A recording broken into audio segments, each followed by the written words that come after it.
O que você precisa saber antes de navegar com seu jet?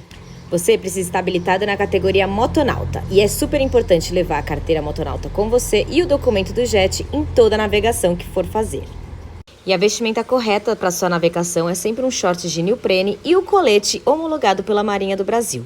E a forma correta de usar é sempre fechando ele por completo, com todos os zíperes e fivelas fechadas. E é de extrema importância que a chave fique sempre presa em você antes de conectar no jet. E você deve manter dessa forma durante toda a sua navegação. Agora você está pronto para aproveitar o seu verão Sidu com muita diversão e, claro, com muita atenção e cuidado também.